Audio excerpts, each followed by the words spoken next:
It's the SNL Hall of Fame podcast with your host, Jamie Dove, Chief Librarian Thomas Senna, and featuring Matt Ardill. And now, curator of the hall, Jamie Dove. Thank you so much, Dr. Nance. It is fantastic to be here with you all. And there are quite a few of you. I can see you queued up outside the SNL Hall of Fame. My name is JD, and it is just a thrill to be with you here on this lovely Monday. We have got a fantastic show for you. But before we go any further, I feel it necessary to tell you to wipe your feet before coming into the hall. Now, back when I was a wee lad, my mother scolded me once for making a mess of the floor, and ever since then I feel compelled to tell people to wipe their feet. There. I've said it. It's finally out in the public, and I feel great. Thanks for being my therapist by proxy. The check is in the mail. The SNL Hall of Fame podcast is a weekly affair where each episode we take a deep dive into the career of a former cast member, host, musical guest, or writer and add them to the ballot for your consideration. Once the nominees have been announced, we turn to you, the listener, to vote for the most deserving and help determine who will be enshrined for perpetuity in the hall. And that's how we play the game. It's just that simple. You listen. You vote, we tabulate, we announce. Repeat after me. You listen, you vote, we tabulate, and we announce. Speaking of announcements, our good friend Matt Ardill is standing around loafing. It looks like, hey, if you've got time enough to lean, you've got time enough to clean, young man. Hey, JD, I saw the new exhibits on the way in. I really like the Norm Macdonald hat collection that we've got going on. Turd Ferguson, Turd Ferguson hat and that big hat. It's funny. You can't go wrong with a funny hat. That's right. How are you doing? I'm excellent right now. Yeah, I'm pretty good. What have you got for us this week? I have got an awesome player of Tracy Morgan. So I'm really looking forward to sharing some facts about him. Well, let's do it. Great. Well, Tracy's 5'9", born November 10th, 1968. He has 67 acting credits, 5 producer credits, and 8 writing credits. Born in Brooklyn and raised in Marlborough houses and Tompkins houses in Bedford. He was actually named after a platoon mate of his father who shipped off with his dad to Vietnam, but was killed in action within days of deployment. So his dad was very close to this guy, and so that's why he got that name. He went on to marry his high school sweetheart and began his comedy career at the age of 17 by performing stand-up on street corners in New York. He had his first debut as Hustle Man on the television show Martin. So he's been working hard since he was a kid, and it shows. I mean, he lists his influences as Carol Burnett, Lucille Ball, Jackie Gleason, which I actually see the most in a lot of what he does, Martin Lawrence, Eddie Murphy, and Richard Pryor. But he learned about comedy. That is a great pedigree, huh? Yeah, that's a really good lineup. But yeah, the thing is, he says he learned his comedy first from his dad, who taught him about jonesing, which is basically roasting people. He'd put him on his lap, and they would roast people on the street. And he also drew from his uncles, who he said were also very funny. So, it runs in the family. You can actually see his first stand-up gig, which is an Apollo Theater amateur night, on YouTube. So if you want to go out and see his first big break, it's there for you to find. So I'm going to have to watch that. Yeah. You don't get to see that with a lot of comedians. No. But yeah. He nicknamed all the talk show hosts that he's appeared with. So David Letterman is D-Rock. Jimmy Fallon is Jimbo, and Conan O'Brien is Sea Black. The line between Tracy Morgan and Tracy Jordan is remarkably thin. That's right.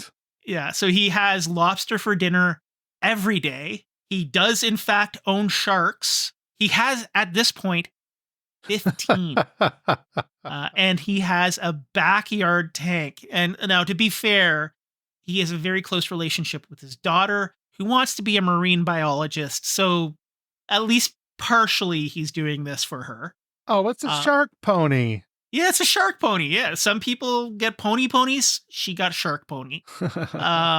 To entertain his daughter and her friends, he turns his basement into a haunted house, and he goes all out to the point every Halloween, he actually won't go into the basement because he's afraid of the haunted house that he sets up in his own house. That's spectacular. Now, when drinking, he does have a alter ego named Chico Divine that he describes as the coolest dude who would never hurt anybody. But Chico did at least piss one person off, as Prince kicked Chico out of his house following a pre-Grammy party. He got a little out of control. Now, the thing is, this actually helped turn Tracy's life around, because he got a DUI, which led to a confrontation between himself and his son. And from that point on, he's been sober. So he's wow. Yeah. So it's good for him. Yeah. But after this, he got to work with some of his comedy heroes, including Eddie Murphy when he appeared in Coming to America. That's number 2, not 2 Right. TOO or TO. Sorry, I'm misspelling basic words here. He felt that his father would be smiling down on him because that was one of his father's favorite performers. So it was a real great thing for him to do to honor his dad. That is great. What a tear-jerking end to trivia this week. Yeah, a little bit more serious and intense trivia, but it's one of those things where it's like, I was reading it and I'm like, should I leave this out because it's a little down? But it's like, it really helps explain a lot of his comedy and the character behind Tracy. I mean, I've met people who've done shows with him, and they say he's like a really sweet dude. And this is sort of where a lot of this comes from. Awesome. Well, our friend Deremy Dove is here, and he is down with Thomas right now. So let's turn it over to those two.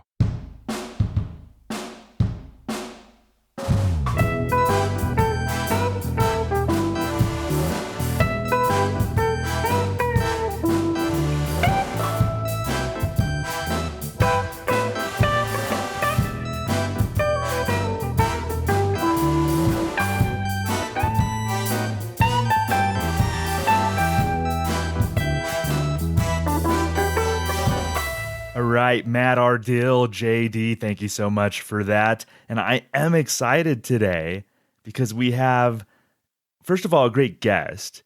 Second of all, really interesting nominee, very different nominee. And I think, like my guest today and I talking before we hit record, that's kind of the word that came up, was like different. Tracy Morgan is such like a different cast member. He has such a different vibe compared to a lot of people that have been on the show. So this is going to be a fun one to get into. So to talk all things Tracy Morgan and SNL, I have with me my guest for today, my friend, a great guest on the SNL Hall of Fame in the past. He's been on for Dick Ebersol, Adam McKay, been on a roundtable. Great guy, I think, to chat about Tracy Morgan. Deremy Dove. Deremy, how's it going, man? Thomas, I'm honored. I'm honored by your kind words, and I'm honored to be here to talk about someone who is, as you said, just so different in SNL history. We're going on near, 50 years, and it's always, you think like, oh, you've seen it all, but with Tracy Morgan, he is one of one. He's definitely one of one. He's with Tracy Morgan, it's a lot about vibes. So we're really going to vibe out today on some Tracy Morgan. So you're a podcaster, obviously. So you have the Bigger Than the Game podcast with Jose Ruiz. I'm a fan. Tell everyone what's been going on over at Bigger Than the Game, man.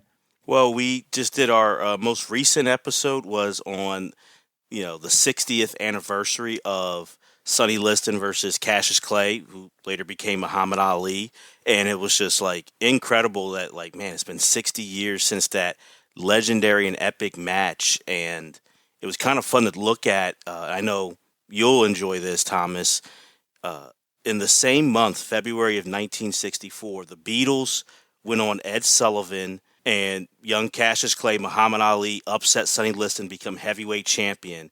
And it's in that month, two things that really changed not only the decade, but the way we look at pop culture, sports, everything. Two of the biggest figures of the 20th century, the Beatles and Muhammad Ali, really emerged. Wow. All in that same month. So it was just really fun to kind of get into just what this match set up for the rest of the decade and the rest of the 20th century as far as sports.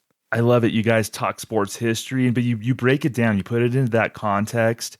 You talk about all the narratives surrounding the sporting event or whatever topic you're talking about at the time. You and Jose do such a great deep dive into all the topics that you cover. So I love it. Definitely love it. Go check out Bigger Than the Game with Deremy and Jose. And I'm told you have another podcast. Why don't you tell everyone about that? Yeah. So it's this show called Pop Culture 5.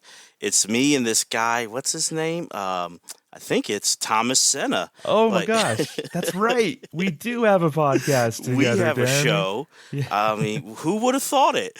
So that has been just so fun to do the show with you, man, my friend. And we, look at anything in music, movies, TV shows, and we're picking 5 essential things from that. So if it's TV, it's episodes, music, it could be songs for an actor, a director, movies. And we're just kind of talking about our 5 essentials. And depending on who's the host, if you're the host that week, you get 3. The co-host gets 2, but gets veto power. So it's really a fun twist on it. And we've got nothing but great responses. And I've just really enjoyed doing the show with you, man. Yeah, I look forward to it every week, recording your episodes. I love deep diving. I love deep diving into our topics at any given week. So 1 week, all about Nirvana. Yes. 1 week, deep diving into Spike Lee movies and Spielberg. And so it's just been a lot of fun, man. I think when this Tracy Morgan episode gets released, we'll be up to 25 episodes. Okay. Around then, something like that. So being released, because we have some banked. So this has been, I think we found a really nice groove. Absolutely. Yeah. Big credit to you for that, man. And you too. So everybody go check out my podcast and Deremy's podcast, Pop Culture 5. Today we're here on the SNL Hall of Fame. See, I got to get into SNL Hall of Fame mode. Yeah. Yeah, I was gonna do this introduction like I was on Pop Culture 5, but we got to get into SNL Hall of Fame mode here, Deremy. I know, it's a brain shift. It is a brain shift. So today we're talking about Tracy Morgan here on the SNL Hall of Fame. Tracy joined the cast when he was 27. He auditioned at the same time as Stephen Colbert. Stephen Colbert and Tracy Morgan auditioned, and Tracy auditioned with a little kid character named Biscuit. Have you seen his audition? I have. Before? I have seen it. Well, can you describe his audition and who Biscuit is? Because it was a really memorable audition to me. Well, I'll be honest, right? It's really weird. For the whole audition, there's certain people, when you watch Phil Hartman's and Will Ferrell, and to me, it's just oh, that's a lock. That guy has to be on, or even Jimmy Fallon. For Tracy's, it was really I'm man, it's not that it's not funny, but it's just so different and unique. And I'm just I wonder what they talked about in the room once he got done and said thank you. You know what I mean? Because you mentioned Biscuit, and Biscuit was just this. I'm probably going to struggle to describe, but just this odd character that he kind of had. I feel like he did it from his stand-up days. Yeah, it was a little kid who was this kind of shy kid, but not almost a socially awkward kid. But then the premise was that he was asked to recite a Christmas poem or something. Yeah. So it was he was this shy kid, but he was awkward, but would kind of say these like weird, like, I don't know, sassy kind of stuff at times. Like it was just really like, it was different. It was just Funny so name weird for a character too. Yeah. Biscuit, little kid named Biscuit. That's like definitely a Tracy Morgan touch Mm-hmm. on this. And so, like I mentioned, he and Stephen Colbert were two of the finalists. And I've heard Norm Macdonald even say, like, Norm Macdonald was part of the selection process, and he watched all the people audition, and he even said, he's like, I just assumed that Stephen was gonna get it. Yeah. We saw both of them, and even Norm said, like, I just thought, like, oh, Stephen Colbert is gonna be a cast member, like, Right. But I don't know, like, his audition, Tracy's audition, won the show over. Deremy, like, so one, I mean, what do you think it was about Tracy that might have won SNL over? And like, two, like, that's quite the what if, like, between Stephen Colbert and Tracy. Yeah. Well, number one, I believe Tracy just has raw charisma and just there's some people who they're just naturally funny. It's like the guys, like the class clown when you're in school or at the lunch table, like they just are funny and they can almost like read the phone book to you and they'll crack you up. And Tracy has that. You know, a lot of times comedians, they're you know, it's an art form and it's timing and all those things. But then there's just some who break through who it's just something about them. They just make you, all their mannerisms just make you laugh, and you can't pinpoint one specific thing. You're like, I like this guy and he just cracks me up. And Thomas, I don't know if this is a hot take for you or not, but when I'm thinking about Tracy Morgan and getting ready for this episode, I think this is Lorne Michaels' most unique hire. And I also think when it comes to judging how good of a talent evaluator Lorne Michaels is, I go to Tracy Morgan as number one. Yeah. Because of it's such a unique hire. Like, this shows me, like, Lorne, he thought outside the box when it comes to who he's bringing on the cast. No, I don't think that's a hot take. I think I used a different word, but I think it encapsulates the same thing. We were probably both thinking along the same lines. I think it's one of Lorne's most inspired hires. Good, that's a good word. It's a better word. No, it's like it's a different word, but I think unique's a great word too for it. Like a unique hire, an inspired hire. Like, I have to give Lorne and the other producers, I think Steve Higgins was probably, Steve Higgins has been there forever. He's been there longer than Keenan. That's how long Steve Higgins has been there. But, so I have to think whoever was in charge, Marcy, choosing Tracy Morgan, they could have gone the easy route and chose Stephen Colbert and, you know, just plugged him in. But choosing Tracy was just like such a, it was a conscious, it was a deliberate choice to choose somebody like Tracy. I'm wondering, like, if you look at the cast, like, do you think at the time that they needed somebody like Tracy, like to fill some sort of thing to add? Well, it's interesting because he came in 96, so he's not part of that 95 cast who like saved the show again with like Will Ferrell and Sherry O'Terry and everything, but he's still remembered as part of that group. Even though he came a year later, he's still kind of like grouped in with those guys as part of like the group that kind of saved the show. So it's interesting because that's one season kind of removed from the toughest time Lorne has really had on the show, where like the network executives were kind of breathing down his neck and being like, you got to get the show funnier. And, you know, you kind of lost. And we've talked about this before. We kind of understand where they're coming from. That 94-95 season was not really that good. So I think he was looking for people to kind of had an original voice. I think you hear Lorne say that a lot when he's doing those interviews. I think he wanted people who were original and kind of got back to what SNL really is. And I think he wanted someone, to Tracy's credit, who people like to work with and was easy to work with too. And I think that's also a big thing that people don't talk about for Tracy. I'm glad you mentioned about the show's original vibe and harken back to that, because there's an element of Tracy that I think is part of the spirit of the original SNL, and that's almost that danger aspect. Yes. Like that unpredictability, and that's a good thing. And Tracy could be unpredictable, but in like a controlled way. He's still a professional. He still, it's not like he sabotaged sketches or did anything like that. Tracy was a professional, but he had this aura vibe about him that was dangerous or unpredictable. I think that did harken back to the original time. Then that was something to me. They probably wanted to shy away from that in season 21 because they had just come off of Sandler and Farley, and they were dangerous, quote unquote, and unpredictable, but it got to be a disruption on the show, I think. Right. I think they maybe consciously didn't hire somebody like that for the immediate season following Sandler and Farley and those guys, but maybe they reevaluated and like, let's get somebody who can add that danger, that unpredictability. I mean, is there something to that? Am I just being a weird SNL fan? No, I think there is. It was that tamed, like you said, it's a controlled danger. It wasn't someone that, he's off the rails and is not willing to work. And I think also he brought a confidence too, where just from Tracy's background, his upbringing, doing stand-up, I think, as well. Like, there's a difference between being an improv actor and being a stand-up comic.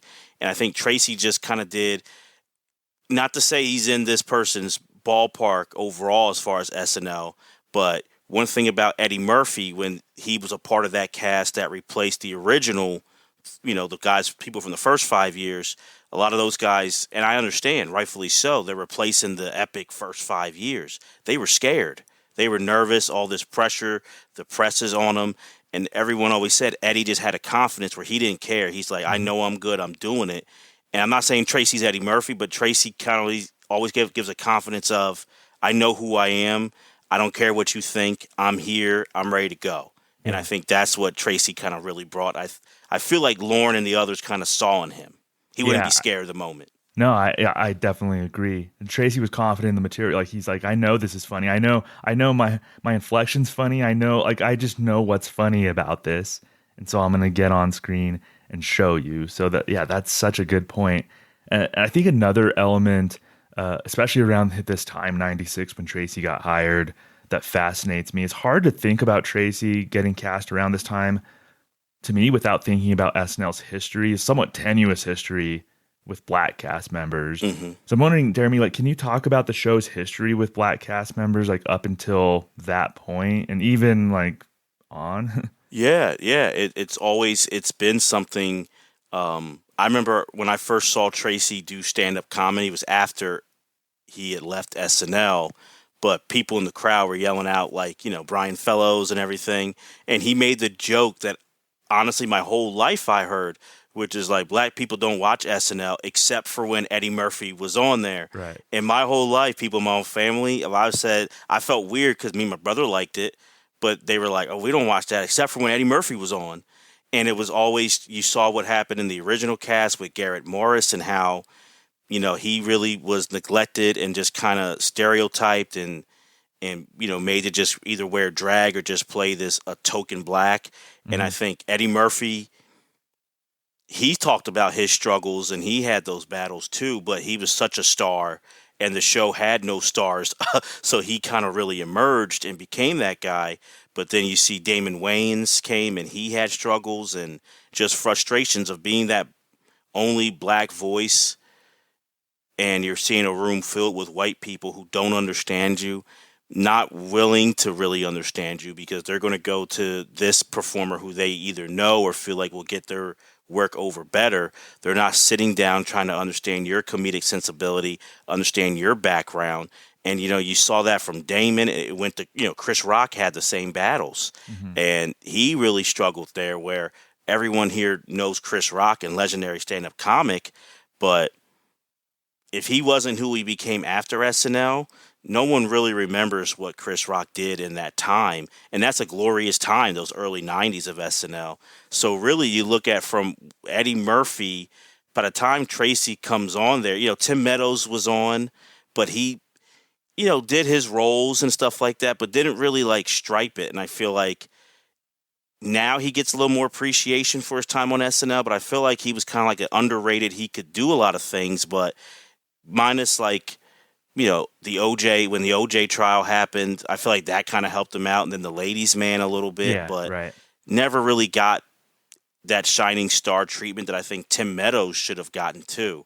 So I think Tracy is really an interesting, I guess, like a marker for blacks being on the show, where he still battled it too. And, I know we'll talk about that, but he kind of really set the stage to me for Kenan, for Leslie Jones, Jay Farrow. Like, he was that guy to kind of like really set the stage for seeing SNL starting to improve on that relationship with black cast members.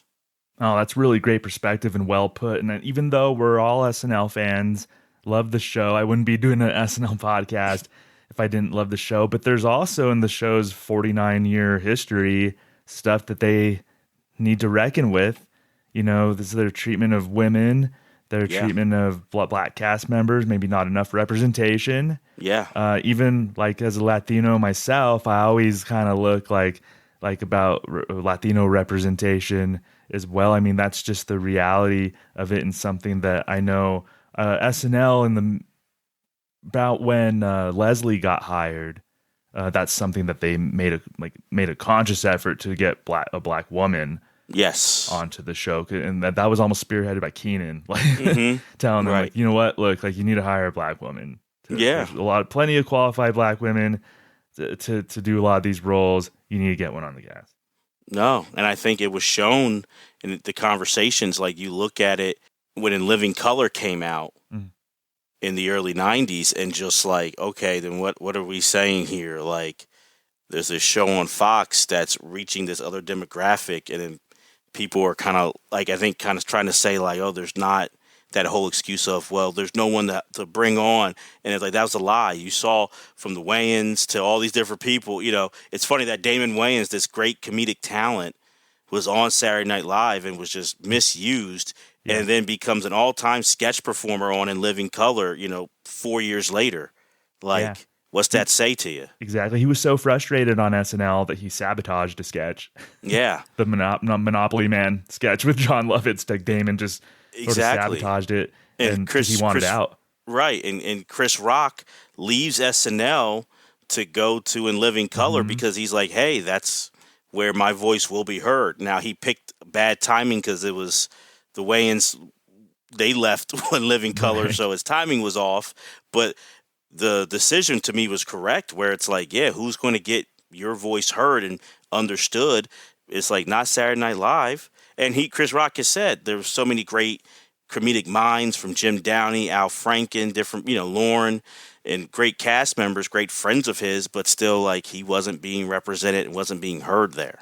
Yeah, I think it's an important discussion, and that's why I think Tracy's one of the many reasons why Tracy's such an interesting figure to me. As far as Tracy goes, Deremy, like, how did you get introduced to him? How are you like most familiar with Tracy? Was it SNL? You mentioned his stand-up? Yeah, so he was someone I know you are too, big fan of stand-up comedy. I would see him on different things and different tapes and stuff like that. But honestly, it was Saturday Night Live where it was like, I was like, oh, that dude. 'Cause I saw him on like the Apollo doing stand-up and everything. Back when Steve Harvey used to host the Apollo and it would air Saturday nights.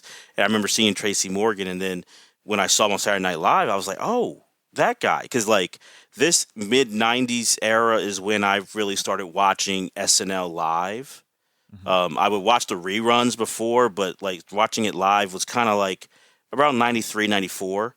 So I was really kind of getting into my SNL like fandom, the year before, and then when Tracy arrived. So it was kind of cool to see. And of course, as a black man, when you saw like that other, they brought on a black cast member, male or female, you kind of were like, oh, okay, let's see how they do. And Tracy in his own way shined through. Yeah, that's awesome. So we mentioned he started in 96 at SNL, was on the show until 2003. We'll dive into it. What's a character sketch that kind of first sticks out to you during Tracy's time? It's one that I'll be honest, I didn't really like at first. And a lot of people like disagreed with me, like friends. But Brian Fellows is funny. Like, I will give Brian Fellows, and I kind of thought it was like overdone and stuff like that. But as I look back on it, and I'm like, you know what, it's classic Tracy, and like just the way he does that, and just him being this safari, Brian Fellows Safari Planet, and this animal enthusiast, but doesn't have any idea about any of the animals, and always kind of got freaked out by him. And it is really, he's playing Brian Fellows, but in all honesty, it's just different forms of Tracy in all these sketches. That's really funny to me. Our first guest is like a human cactus. Please welcome our porcupine. Ooh, and who are you? I'm Dale Dudley from the Texas Wildlife Sanctuary in Austin. Hello, Austin. No, I'm from the Wildlife Sanctuary in Austin. My name is Dale Dudley. I'm Brian Fellow. Hello, Brian. I want you to meet my porcupine friend. His name is Willie. That rat needs a haircut.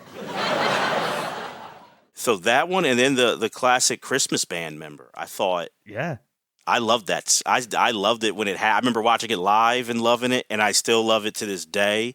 When they kind of all got back together like a few years ago to do it, I always loved that, and I love Tracy in it, and just his facial expression always cracked me up. Those are just a couple of the memorable sketches or in moments with Tracy that I have. I'm glad you brought up Brian Fellows' Safari Planet first, and not just because I think this was the most times that he did a character. I think he did it 9 times on SNL, so I think that was his most recurring character. But it just, to me, the story behind this just totally encapsulates Tracy's time at SNL and why he's successful, I think, in a major way. So Norm Macdonald, again, Norm, said that this came about because he and Robert Smigel wrote the Brian Fellows sketch as kind of a rib on Tracy because of the way Tracy would pronounce his S's. Like, they wanted to mess with Tracy at the table read and give him something hard to read because of how he pronounced stuff. And as far as I know, they did like Tracy, like Norm and Smigel. I don't know. Like, as far as I know, I haven't heard even Smigel saying anything bad about Tracy. So I guess it was all in good fun. But I love this because Tracy took something that was supposed to be a joke on him and turned it into something that was his own and super memorable. Like, he basically was like, yeah, screw this, like, in his own little way. Like, this is supposed to be a rib on me, but the joke's on you because I'm going to make this like a really successful sketch and a character. So that's a big reason why, like, to me, that almost encapsulates a big reason why Tracy's just successful, just in general. Right. He just keeps on. Yeah. And you hit on a couple things here, which is like, R.I.P. Norm, and, Smigel's a great all-time writer, but just like how messed up that is. And like, that's a small example of that cultural difference where like that wouldn't happen to him on In Living Color. You know what I mean? Or like whatever that day's Key and Peele or Chappelle show, that wouldn't have happened to him. Right. He would have had writers in there who understood, who knew him, know his background. They can relate to him. They kind of like did it as a spoof. And to your point, Tracy took it. And I think that's what makes Tracy great, is there's just a confidence about him and a no fear kind of mentality. Like, because he has that background, and I think like, hey, I was out here, selling different items in front of Yankee Stadium a few years ago, just trying to make, $30. So I'm on NBC on Saturday Night Live. What do I have to lose? So he has that kind of fear that was like, all right, you want to like mock it? Fine, let's go. And he takes it and makes it his most memorable character. Yeah, absolutely. And the sketch itself, his delivery is so great. And I think it's the just genius part about it is Tracy does these characters and he has this delivery to where it seems like it's an accident. Like, it seems like he's not putting a lot into it, but it's by design. Like, a lot of his inflection, his timing, right, him being amped up Tracy Morgan, it's by design because he knows that that's going to get the laughs. He knows how to pull laughs from people. So with like Brian Fellows, like just how he pauses, or how he'll like somebody will say their name on the show and then how he'll pause and he'll say, well, I'm Brian Fellows. Like Tracy knows that pause and then his kind of shoulder shake, the delivery is going to pull the laugh. So it seems like he makes it look so easy and natural, but it's just by design because Tracy has that comedic mind. Like, I always was entertained by the Brian Fellow Safari Planet because of that. No, and to me, like you said, it was by design as that inflection, but what he did, which I feel like Chris Rock didn't do, and I think a lot of the people who were stand-ups on the show before him didn't do, is when you're not an improv person who knows how to like do that, like working with others and different characters and acting, a lot of times they say if you're on SNL as a stand-up, it's best to be on like a weekend update or have a solo thing where you're looking in camera and kind of doing your own thing, almost like you're doing stand-up. And Chris Rock didn't really figure that out. Right. But I think Tracy, when you have like, he would have a guest on, but from Brian Fellows, Astronaut Jones, different things, he kind of found his lane and kind of poked and reconstructed like improv and sketch by doing these individual characters that really highlighted his sensibility. Yeah, and with Astronaut Jones, again, like he made it look like, oh, that's just like Tracy playing himself. But he just knew like his delivery, like maybe there's danger. Like he knew how to tap into like just how to say something. That one in particular, Astronaut Jones, is almost like anti-comedy in a way. Like there's a big old theme song. Rocket, I'm taking a rocket. I'm packing my suitcase. And look out, moon, yeah, a rocket into outer space. Goodbye, human race. I'll be there soon. The sketch itself is anticlimactic. Oh, yeah. But that's like a lot of anti-comedy. And then Tracy just has to do like just a few little things. The Britney Spears Astronaut Jones is the one that I always went back to. Earthling, my name is Cragellera. I'm the queen of Orphelians. Right. A proud and peace-loving race. Right. My people have been awaiting your arrival for some time now. Hey, word. We're in desperate need of your help. Dig it. The Galaxians have besieged our cities and plundered our riches. What? They will stop at nothing until our whole civilization is blotted from the universe. Say what? You are our only hope. Right. You must help us. Dig. Or we will surely perish. We say. Right. What do you say to that brave Earthling? Well, why don't you drop out of that green jumpsuit and show me that fat ass? It's like a one joke thing, but it's like anti-comedy in a way. But that's just like you brought up such a good point, Deremy, earlier about Tracy's just a different, funny person. He's like that guy, your friend at the lunch table, your friend who just makes you should just read the phone book and crack you up, and things like Astronaut Jones are like a perfect example to me. No, for sure. Actually, and you nailed it on what makes that, that, because I remember that Britney Spears, and it was almost, what was funny was just the dichotomy of having Britney and Tracy together, and it's like the odd couple effect was like, that cracked you up, just being like, Britney Spears and Tracy Morgan, like having, even though like it's scripted and stuff, but like having a conversation, it just was odd, but like, that alone made you laugh. But I remember, I think it was season 25, and Jamie Foxx was the host. And it was a time where it was like, in between where like, Jamie's walking and Tracy's like, oh, what's up, Jamie? What's up, man? And he goes, I'm glad we got some brothers on the show. And Jamie's like, oh, yeah. Tracy's like, these writers don't understand me. They don't get me, or that dude with the white hair. And Jamie's like, you mean Lorne Michaels? He's like, I don't know, whatever. He's like, he's your boss. He's like, yeah, he's just always saying weird stuff and doing weird things. And he's like, I'm going to be on the show a lot this week with you here, and we're going to take over. Revolution will be televised. And Jamie's like, yeah, he like kind of looks all like quiet, like he's like sneaking something. He's like, you're right, man, we're going to take over. I got mad lines, man, and this week I'm blowing up the spot. That's what I'm saying. All right, come on, let's go. We're in the middle of a show, okay? Yeah, man. All right. Jamie? Give me a soda, bitch!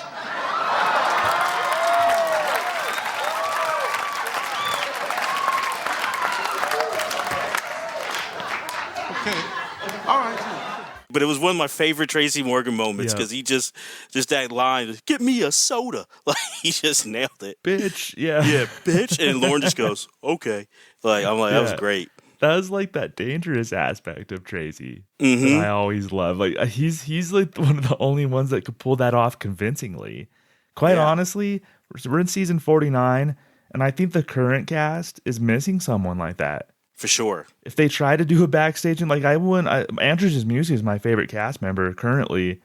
I don't think he could pull that off convincingly. James Austin Johnson, I don't think Kenan can. It's not in Kenan's nature necessarily to like pull that off convincingly. They don't have someone currently like Tracy Morgan that adds that kind of unpredictability and danger. This backstage stuff with Lorne that he did, because he did that a few times. The Garth Brooks one was another funny one to me, when he was talking to Garth Brooks and he was like, man, that Chris Gaines, I don't know, like you're doing a great job, Garth, but like, what's up with that Chris Gaines guy and whatever. And then Lorne comes to talks to Tracy and he's like, hey, Tracy, and then Tracy's like, no, I know Garth is Chris Gaines. I know that. So it's almost like like a turnabout. Like he's just telling Lorne, like, I know that you got to give me some credit. But, and then I don't know if it was this one or another one where all he has to do is look at Lorne and Lorne goes, orange soda, right? It's like, yep. Yeah.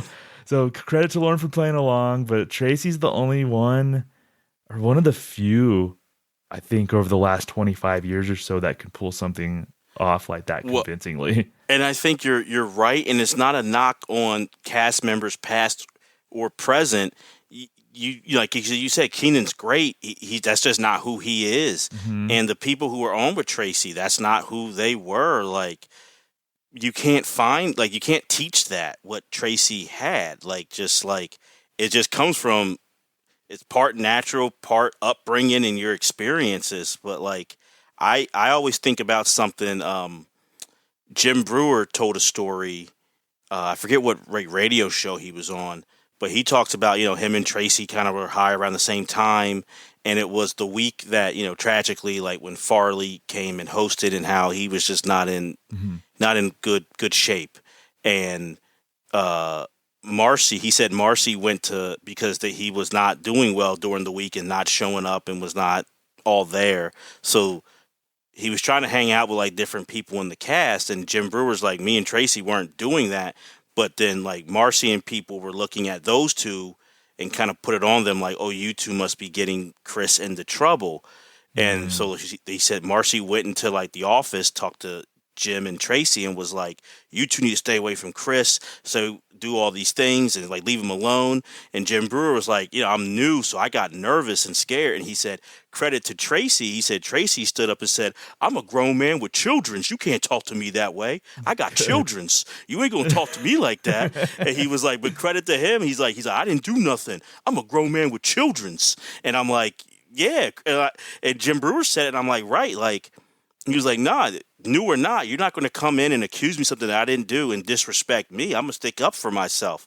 And Jim Brewer's like, he got courage from seeing Tracy to be like, yeah, we didn't do anything. We didn't take Chris out. We're not the bad influences here. Don't yell at us. But that Tracy was new, and him doing that to Marcy, who's a high up person, that shows like the kind of courage he came in with. Well, yeah, that's that thing where you were right. You alluded to, I mean, he was selling things outside of Yankee Stadium just a few years back, and now he's on SNL. Like, he made it.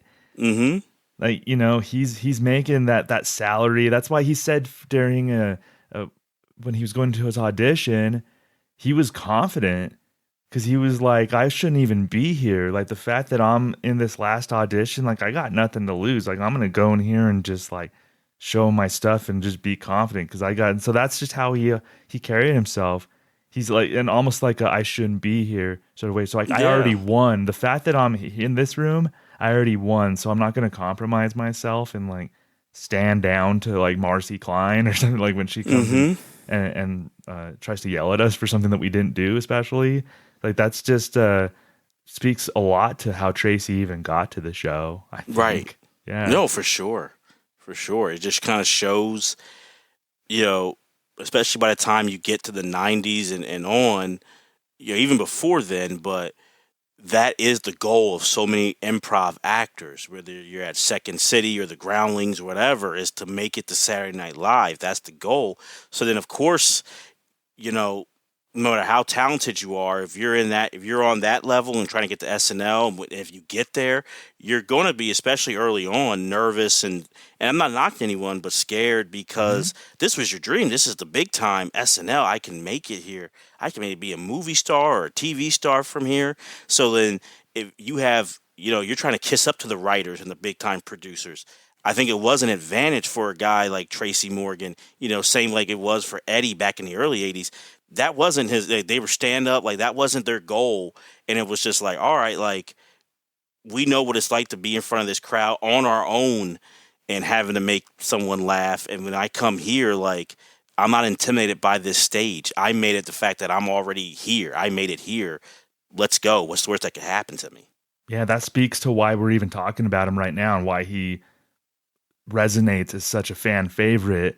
Because it's his personality. It's kind of the vibe that Tracy gives off that compel people to watch, that draw people to him. And it comes through in the sketches and his work on SNL for sure. Like I have a bunch of examples. I don't know if you remember this one. It's toward the end of, it's like his second to last season. And he and Rachel Dratch it was a one-off thing. It was a Talking to the Stars with Rachel and Tracy, and they were talking to Jon Stewart. All right, well, hosting an awards show of that caliber must be quite stressful. Y'all like to get high, right?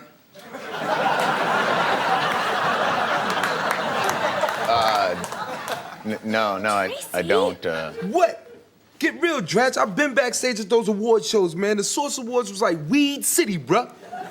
Come on, tell me. Y'all like to get lifted, right? Well, lifted. I find if Tracy says a word that I don't know, it usually means hi. Oh, okay. And this showed like that loose cannon element of Tracy and just like how Tracy might be if you're just hanging out with him. And the bit was like that Rachel Dratch is taking the interview with Jon Stewart very seriously. She has her cards and she's asking him questions, and Tracy's just being Tracy. He's just goofing around. He's ribbing Dratch. He's asking Jon Stewart inappropriate questions.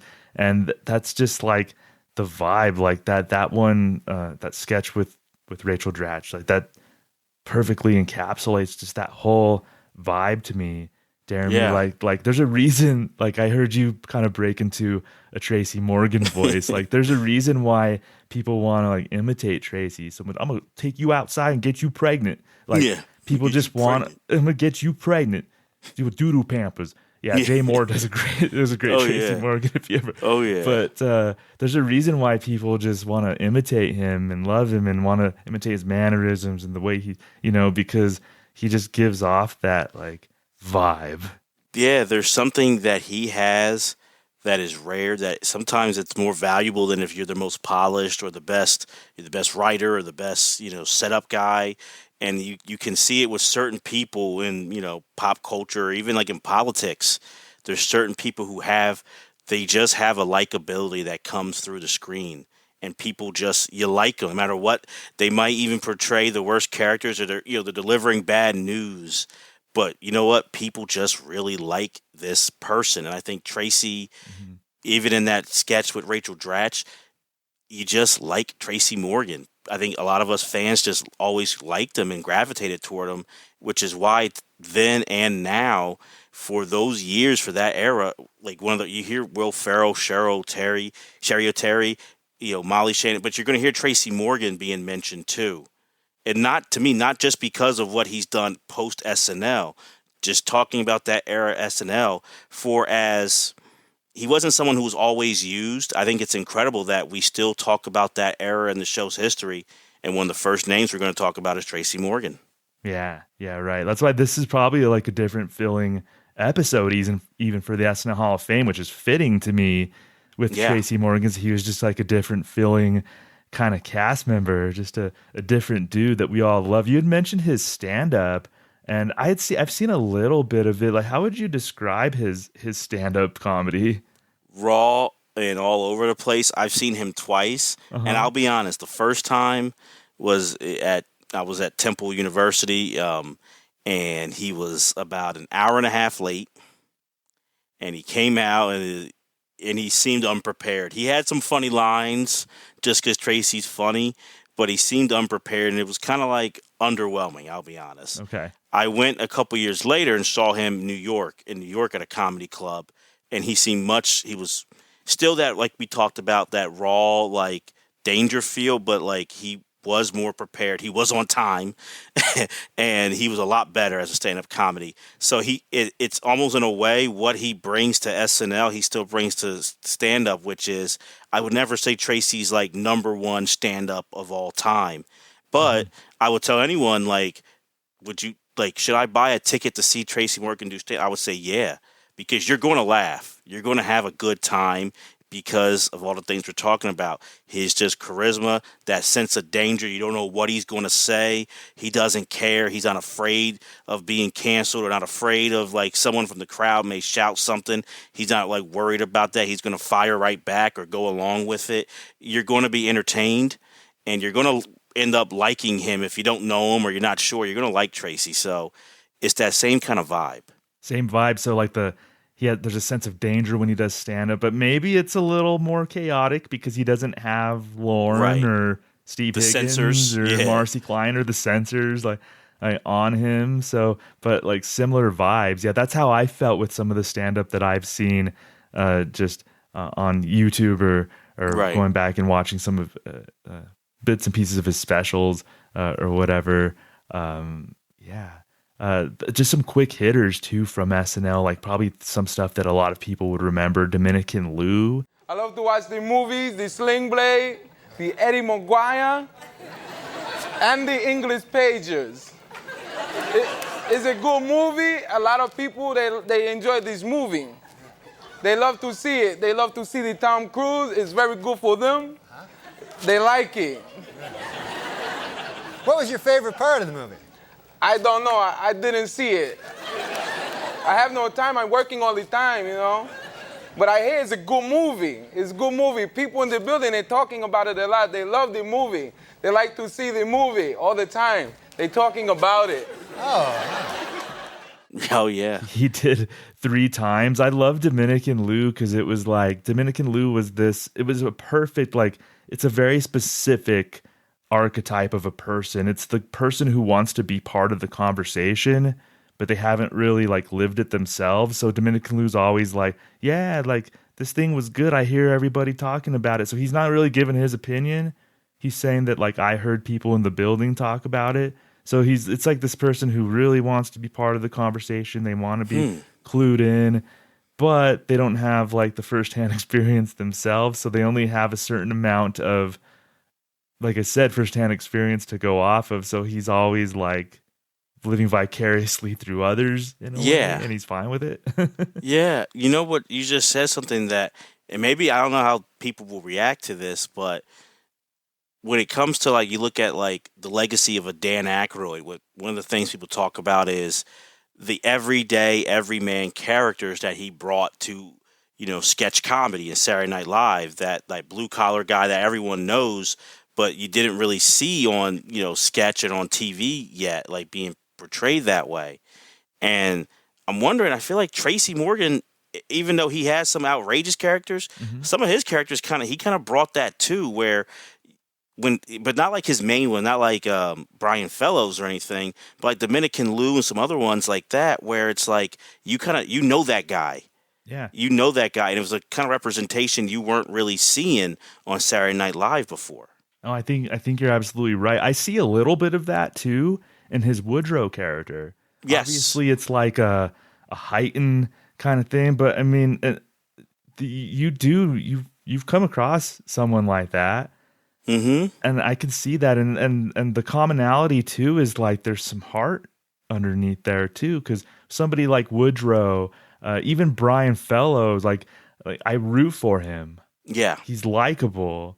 And we had brought up Britney Spears with the Astronaut Jones, but it was like Britney Spears and Woodrow she did a Woodrow sketch with him, and they were hanging out in the sewer and having a little conversation. And there's something about how Tracy portrayed Woodrow, who's this he's a homeless gentleman. Yeah, an eccentric homeless gentleman who told Britney Spears that he has the post office box down there because that's where they were keeping secrets on him. So he stole it and put it down in the sewer. Yep. So he says kind of goofy stuff like that, but there's a lot of human quality. There's a lot of humanity in a character like that. I think it's easy for Tracy to bring that humanity, I think, too. I kind of wonder because you mentioned I kind of I know that episode and I remember all the sketches, but Those I'm were two sitting different here. episodes, by the way. Yeah. Yeah. Okay, they're two different ones. Mhm. I'm wondering, do you think like Britney Spears kind of requested to be with Tracy in some sketches? You think, Maybe. or something? Because it's like Britney Spears. I mean, people still I think know like how big she is, but at that point, she's like you can make a case like the hottest star out there is Britney Spears, and Right. it's not Will Ferrell in these weird ones. It's Tracy Morgan doing these things. So I'm just like, I wonder if Britney was a fan, or it could have been the writers just thinking that's an odd couple pairing. But it's interesting. Oh, that's a good thought. So she did the Woodrow one with him in season 25 at the end of season 25, and she came back in season 27. That's where they did the Astronaut Jones. And if you rewatch the Astronaut Jones sketch, at the end when he says his famous line as Astronaut Jones. Or why don't you drop out of that green jumpsuit and show me that fat ass? When he says that, you could see Britney laugh, and I don't know, or she like smiled, and I don't know if that was supposed to happen, like the character, because she was supposed to be this robotic alien. But when Tracy says that, you see Britney crack a smile at the end, and then they go to the ending credits for the sketch. I kind of do think that Britney liked Tracy and enjoyed working with him. That's a good thought, man. That's something that's a good thing to pick up. Yeah, I was just like, because it's just not for all the people who were on SNL at the time. It's like you could have put a lot of people with Britney Spears, but it's very memorable. So yeah, I was just wondering. Yeah, no, I love that. One of my last favorite ones is Uncle Jemima's Pure Mash Liquor. Yes. Classic. I love the concept of Aunt Jemima's husband having his own product. And he even says in the commercial, like, they asked me, like, why mash liquor? And it's like, well, sell what you know.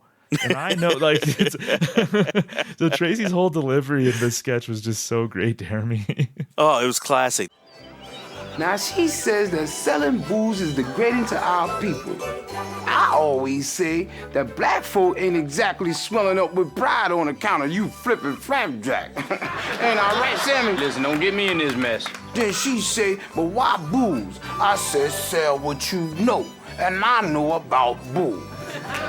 Uncle Jemima's Pure Mash Liquor has a 95% alcohol content, and that's per volume.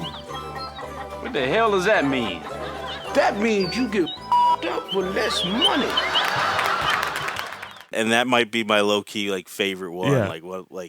Just great. Like you said, like just who would have thought about that? Like to everyone Aunt Jemima and how controversial Aunt Jemima can be looked upon. And for him to kind of go in there and do like her husband and kind of doing that, like, I get no respect and I got to sell something too here and don't forget about me feel. It was just classic Tracy Morgan. I'm like, it's a genius character, honestly. Yeah, it's great. They only did it one time. I would have loved to see Uncle Jemima pop up even more. And he has those cartoon birds around him. He's swatting at them. And then at the end, Tim Meadows calls it out. He's like, what are you swatting at? Like, he asked him. That's hilarious. I forgot. Yep, that's so good. Yeah, that's so good. That's from season 25, Uncle Jemima's Pure Mash Liquor. That was awesome. Is there anything else like from his SNL tenure? Well, I think this was after his tenure, but everyone I know is excited for the big SNL 50th celebration, and how epic the 40th was. But Tracy had that accident that his friend tragically passed away in, and a lot of people thought Tracy weren't sure if he was going to survive that accident, and Tracy was absent from SNL 40, and I know Alec Baldwin and Tina Fey had a special little segment where they gave shout out to him. And I thought how even in the moment then and even more like now, how big that was, that a lot of times, it's sad, but those kind of things go to like the cast members or people who have passed away. And Tracy hadn't passed. He was, just injured, but like he had that kind of lore, and Alec Baldwin, did a great impression of him too. In that part, it was dead on, actually. That was really good by Alec Baldwin. But in that moment, it kind of hit me like, yeah, that was somebody who was so missing from that celebration. And I'm like, I wish Tracy would have been so good in that sketch or in that thing. Like, oh, but awesome. But just also like the impact that Tracy made. That for at that point, 40 years of SNL history, and he had his own little segment where people were talking about like, hey, Tracy's missed. That was huge to me, and that kind of showed me where his legacy is at. Yeah, people loved him. Of course, Alec and Tina doing that, Tracy being on 30 Rock, which was his main thing that he was known for after SNL, playing Tracy Jordan on 30 Rock. So definitely playing himself, like a heightened version. Again, a lot of this is all heightened versions of this likable Tracy Morgan that we all love. But yeah, so he was great in 30 Rock. You had mentioned the accident. Like, he didn't make a public appearance for a year. Yeah. After that crash, and he actually came back and hosted for a second time in October of 2015. So after that was a really special moment. Oh, that was so emotional. Yeah. That standing ovation he got when he came out, like then and now, I got emotional, like, because and I think he was in a weird spot where he was hurt, but he kind of got to see, in a weird way, he was getting eulogized a lot because no one really knew how he was and how will he come back? Is he going to be okay? So then I think that was just huge to see the impact he made in SNL and in pop culture, where everyone was talking about him and all the different people coming to go see him and visit him. It was just kind of like, wow. And then to see him come back to 30 Rock and be able to host it, and then the way that crowd gave him a standing ovation and the love that you could feel through the screen that he felt. It was one of the great emotional moments in SNL history. Oh yeah, talk about memorable emotional moments like that one. Sandler singing the Chris Farley song. Like, Absolutely. There's like a handful of moments like that, and I got chills when Tracy came out and got that ovation. I'm getting chills now. Yeah, just thinking about that. So I hope Tracy has a prominent role in SNL 50.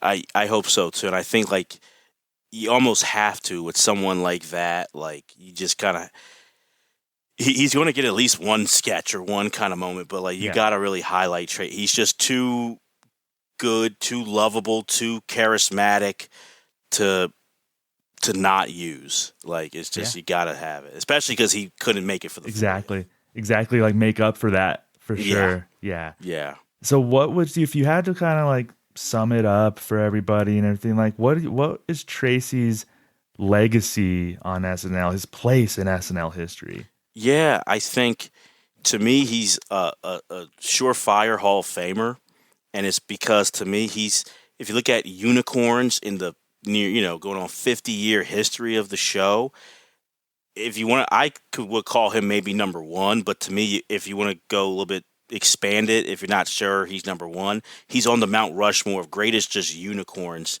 in the history of this show, meaning like he's just one of one.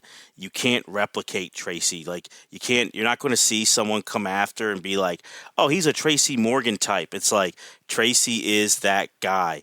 He's a part of, even though he came in 96, to me, a part of an era of SNL that brought it back to its roots, that really helped.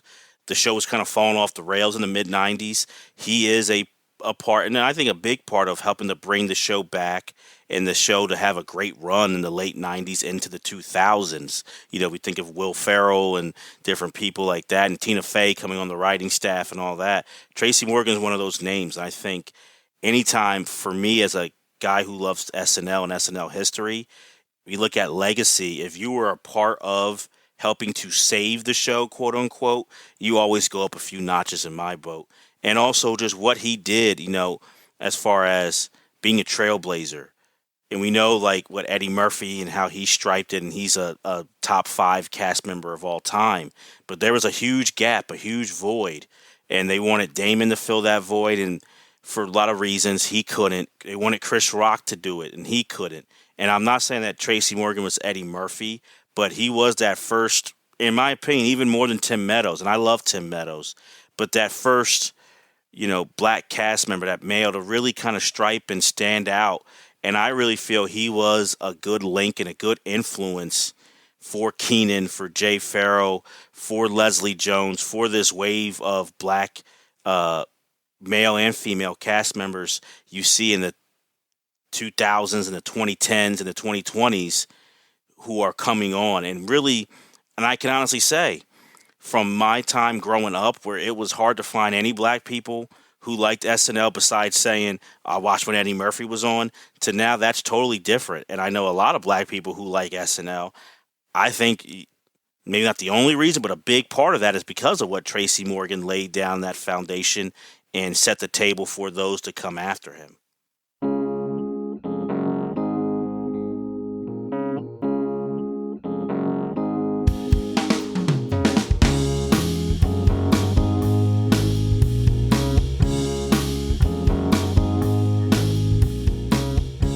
So there's that really interesting take there toward the end that Deremy brought to the table with his unique lived experience.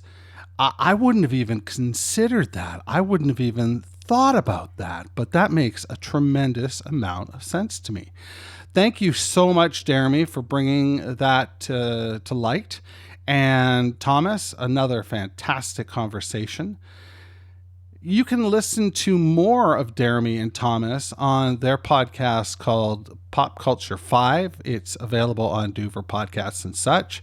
You can find it anywhere you find podcasts, and I highly recommend it. Their last episode they released was WrestleMania matches, so it's very timely as WrestleMania is coming up this coming weekend. Yeah, brother, I know my wrestling. Brother. Let's get right to the Tracy Morgan sketch. This is, just one of his, I don't even know how you say it. It's a bizarre character. It's very Tracy Morgan. And it is Brian Fellows' Safari Planet. This used to be, when I was going to performance school and going to the Groundlings, Tracy Morgan was a regular on it. And I had stopped watching Saturday Night Live after university, but I started again when I went back to school at 29 years old, and Tracy Morgan was one of the highlights for me. I just thought he was so absurd and so off the beaten track in a way that is different than, say, Will Forte or Kyle Mooney. Just unique. And this sketch shows that, I think. Thomas and Deremy picked a good one. So buckle up and let's listen to Brian Fellows' Safari Planet. He loves animals and they love him back. Interspecies friends, we ain't kidding, Mac. Brian Fellows' Safari Planet. Brian Fellows' Safari Planet. Brian Fellow is not an accredited zoologist, nor does he hold an advanced degree in any of the environmental sciences. He is simply an enthusiastic young man with a 6th grade education and an abiding love for all God's creatures. Share his love tonight on Brian Fellows, Brian Fellows, Brian Fellows' Safari Planet. Good evening and welcome to Brian Fellows' Safari Planet. I'm Brian Fellow. Tonight we're gonna meet some animals that aren't cute or cuddly. They're weird, and I'm very excited and a little scared. So let's get going. Our first guest enjoys eating tin cans and whatnot. Please welcome a goat. And who are you? I'm Heather Rosenfeld of the Mid-Vermont Animal Allies Educational Cooperative in Rutland. Of the what? The Mid-Vermont Animal Allies Educational Cooperative in Rutland. I'm Brian Fellow. Yes, I know. That goat is weird. This is Thunder. She's a spotted Nubian milking goat, and she was birthed during a severe rainstorm, hence the name. He has devil eyes.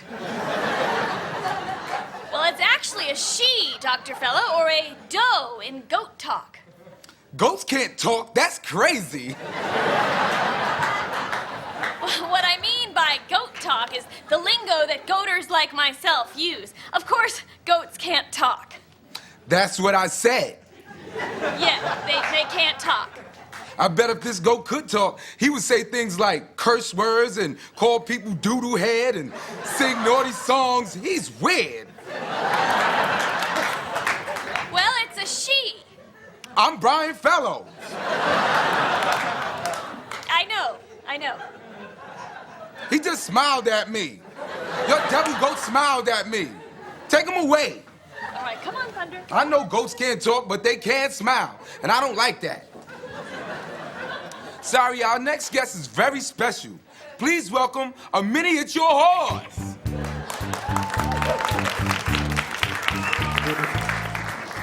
And who are you? I'm Morty Kittle from the Animal Rescue Center in Phoenix, Arizona. I'm Brian Fellows. This is Apples. She's a miniature horse, and she's one of our rescued animals. She was saved from a circus fire after a disgruntled clown set fire to some oily rags and burned down the Hoaxy Brothers' Big Top. Unfortunately, the monkeys weren't so lucky. I'm Brian Fellows. Hello. That's the biggest dog I've ever seen. What's wrong with that dog? It's actually not a dog. It's a miniature horse. Hey, I want to see that dog catch a frisbee. Well, people sometimes mistake him for a Shetland pony, but he's, never a dog. Did you see that weird goat? Yeah. He had devil eyes. I hope he gone. Well, as I was saying, there's an interesting difference between a Shetland pony and a miniature horse like Apples here. You think goats can't talk, don't you, Brian Fellow? That's why everyone called you a doo-doo head.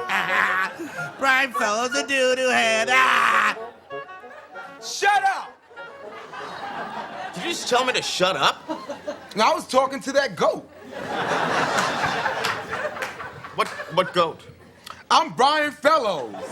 I know that. I'm Morty, and we're talking about my miniature horse, Apples. If that goat is still here, I'm gonna wait outside his dressing room and just kill him. That's terrible, hurting a little goat. Can I bring your dog with me to help me trick that goat? Well, that's all the time we have today. Join me next time when we're gonna meet a tree frog. That's funny, a tree frog. I'm Brian Fellows. Oh, man. I should probably wait until the sound stops, but that is just good stuff. It's so wonky. It's so bizarre. Laughing at a tree frog to punch the sketch. But the baby goat, just his catchphrase, I'm Brian Fellows. It's all just so out there and so wonderful. Will Tracy Jordan be wonderful? Oh, I just said Tracy Jordan. Oh my gosh. There is a listener who is going to want me to put a nickel in the Tracy Jordan jar. You know who you are. And I just did it. Gosh darn it. At any rate, Tracy Morgan, is he wonderful enough to be enshrined in perpetuity inside our Hall of Fame? Well, that's for you to decide. Did Deremy make a cogent enough argument for you? Were you reminded of the greatness of Tracy Morgan? That's all on you. We are going to open voting in mid-May, and you'll have a chance to cast a vote in favor or against. Well, not necessarily against Tracy Morgan. That's what I've got for you this week. I want to thank Matt Ardill. I want to thank Thomas Senna. And of course, I want to thank our guest, Deremy Dove. He was absolutely wonderful. Next week on the program, we have got a good one for you. We are going to be talking all about John Mulaney, only this time in the writing category. That's right, Mr. Mulaney will be on the ballot in 2 different categories. This is an SNL Hall of Fame first. Thomas will be joined in that conversation by Victoria Franco, so you don't want to miss that one. Now, if you would do me a favor, and on the way out, as you pass the Weekend Update exhibit, turn out the lights, because the SNL Hall of Fame is now closed. Thanks for listening to the SNL Hall of Fame podcast. Make sure to rate, review, share, and subscribe to the show wherever you get your podcasts. follow us on social media at SNL HOF. This is Doug Nance saying, see you next week.